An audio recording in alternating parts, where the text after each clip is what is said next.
Cleveland might have just got lucky and got a good quarterback. Okay. Hmm. All right. Keon, Kansas City, Patrick Mahomes, another first round quarterback. 7 for 9, 49 yards. Struggled a little early, but settled in. Um, I'll ask it this way. Because by most accounts, Mahomes has no shot to start this year because they already have an established starter in Alex Smith. Um, but do you think there's any upside? Is there anything Mahomes can do to improve an already playoff contending team that has a solid starting quarterback? Do you think there's any way that Mahomes starts a game this year outside of injury? I'm glad. I'm glad you asked the question that way because I'm still salty over Cat not being on a team and I've not watched any preseason games yet. Okay. I'm gonna watch, but I'm just still in my mode right now. As far as Pat Mahomes, I trust Andy Reid. I think we had this debate before. I don't know if we were even debating, but I think Andy Reid is Kyle Shanahan, Andy Reid. They're neck and neck for like the best offensive coordinators in the NFL. Hugh Jackson. I think Kaiser is looking good, not because of Kaiser, it's Hugh Jackson. But anyway, back to Patrick Mahomes. I trust Andy Reid so much that I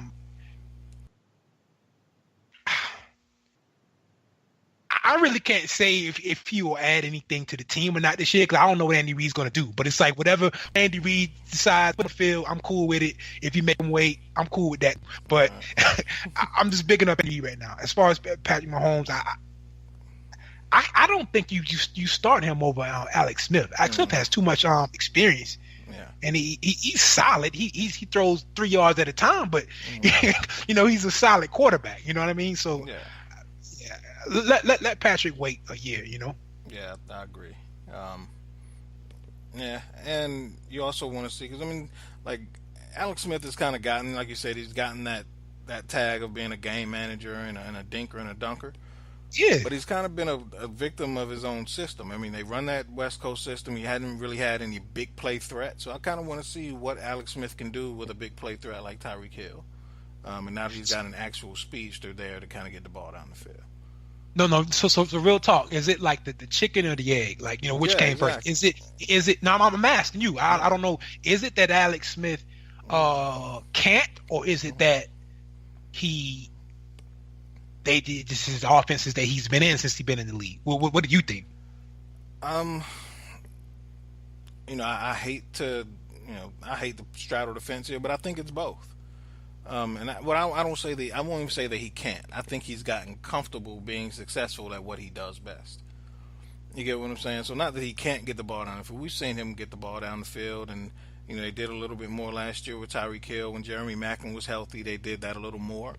But I think, he's more hesitant to do that now because they kind of have a formula for success there in Kansas City, and it's gotten them to playoffs and playoff victories. But in the long run, when you look at their wide receivers though, they haven't had that wide receiver to push it down the field.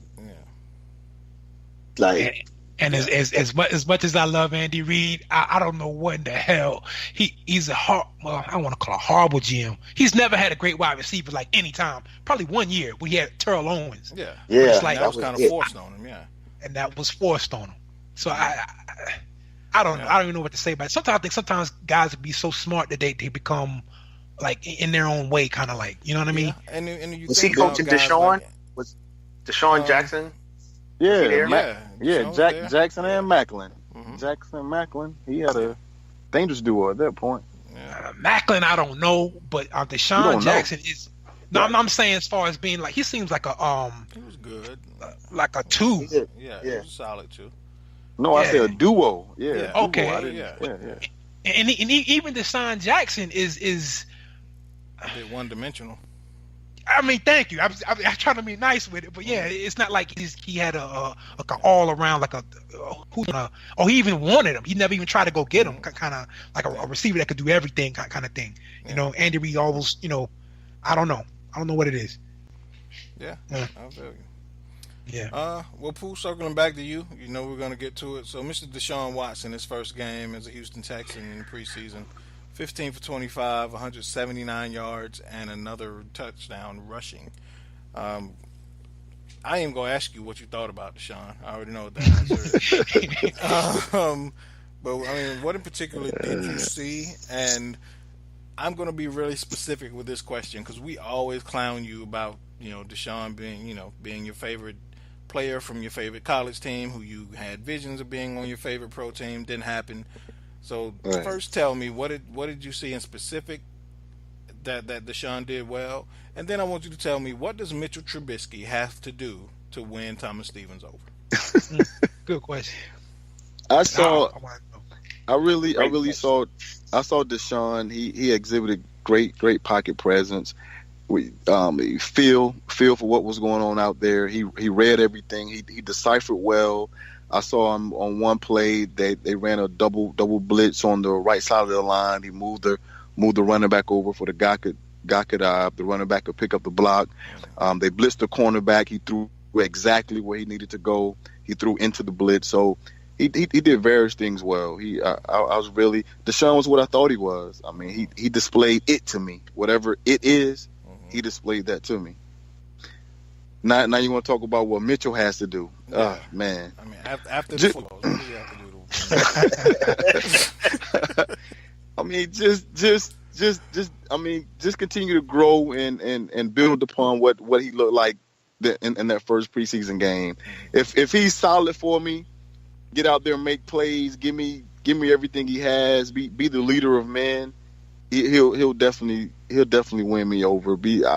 I took a step towards Mitchell. Keep that up. I'll definitely be. I'm going to root for him no matter what. The taste of Deshaun Watson, it'll be hard for that to get out of my mouth. Just almost having him.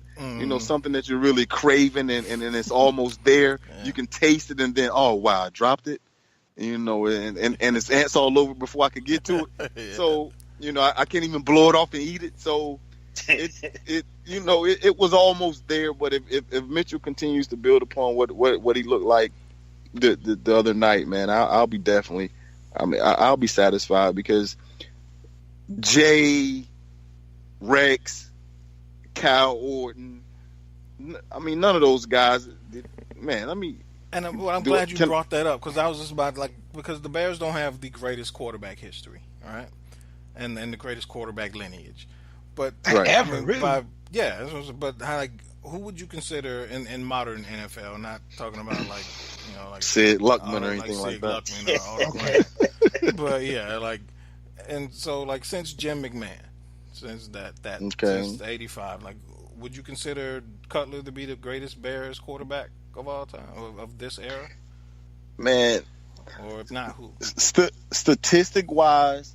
But actually, and you're gonna probably want to kick me in my face when I say this, but to actually get out there and do exactly what you need done, I really like Kyle Orton. Okay. He was very coachable. He would go out there and fight for his team, and Jay just felt like, I'm so talented, I don't have to do that. Yeah. And Cal got his nose dirty. But to be honest with you, I really like Hoyer. I think Hoyer could have Hoyer outplayed Jay.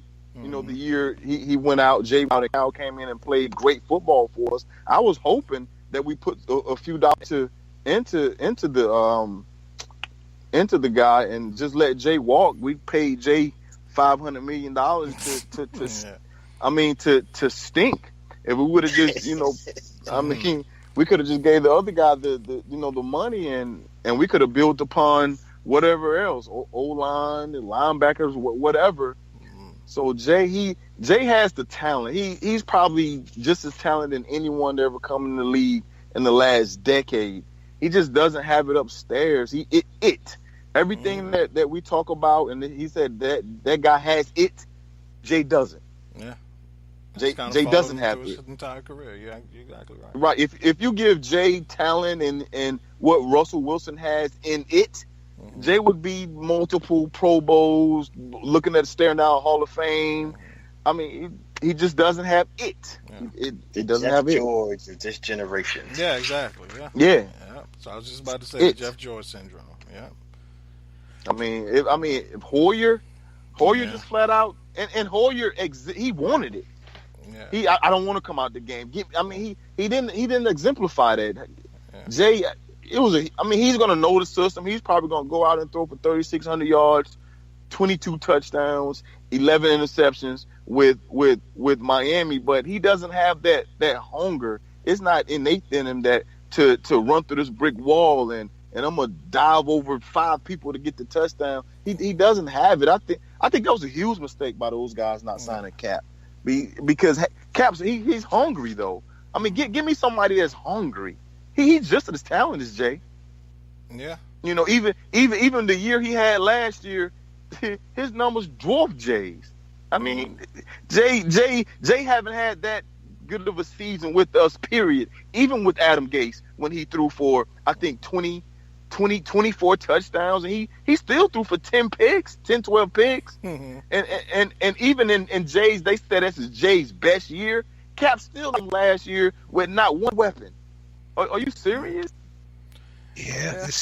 Yeah. You know, like Jay Cutler will show that he's Jay Cutler.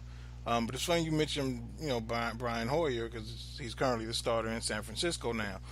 So just another, 2 other guys who kind of flying under the radar. They were later draft picks. But C.J. Beathard, the rookie 3rd-round pick out of Iowa, who, came out in his first preseason game. He went 7 for 11, 101 yards, 2 touchdowns. He was on fire. Wow. They're actually gonna, there's actually talk that he may bump Matt Barkley out of the second, out of the backup spot there. So, and Keyonne, this kind of ties into everything we're talking about, because Keyonne, you mentioned Kyle Shanahan, Pooh, you mentioned Brian Hoyer. So there are 2 faces there that we're very familiar with. So keep an eye on C.J. Beathard. Another one is Nathan Peterman in Buffalo, 5th-round pick this year. He's actually has moved up on the depth chart, so he's going to be the back. He's been named the backup. He's going to get some second-string reps. But 13 for 25, 112 yards and a touchdown for a guy who's a 5th-round pick. So really impressive start by Nathan Peterman. So keep an eye out for those guys. We get into the Charlottesville talk. I want to just run through a couple guys through your favorite teams and to see what your thoughts on them were. So, Al, first with your New York Jets. Christian Hackenberg, not a rookie. Yes, but sir. If we're talking about experience-wise, he might as well be a rookie. But looked very, very much improved his first preseason game this year. 18 for 25, 127 yards. Has showed some accuracy, especially on short to intermediate routes. Struggled a bit on some deeper routes. So what did you think of Hackenberg in his first game? I agree with everything you said. I think when you look at his performance, I would say there was a lot of good, some bad. He missed an exchange. There were a couple of throws that I think he could have pushed down the field but didn't. So other than that, though, I like what I saw. And not just from him. I think our wide receivers are young, and whether it's McCown looked good, drive for a touchdown, or if Hackenberg gets in, I like what I saw. Our receivers caught the ball and were able to get extra yards. So they're young wide receivers, but looking like we might have some couple of players over there. I'm hoping that Hackenberg sometime in the season gets the start. So he had a good day, way too early to name him a starter. If he can just earn a backup spot in this preseason, I'd be happy with that myself, because that would mean that he played better than he did last year. So the prediction for the Jets is not good this year. A lot of people thinking we're going to lose a lot of games. So hopefully, if that's the case, he gets to play a lot, and we can see if he's that dude or not. But I know we just talking about quarterback, but I'm really more hopeful for that safety.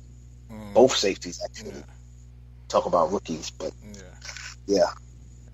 And I didn't mention them because it's kind of a given. They're studs. Jamal Adams. I didn't know that. I didn't know May was such a hitter. Yeah. But he's been laying people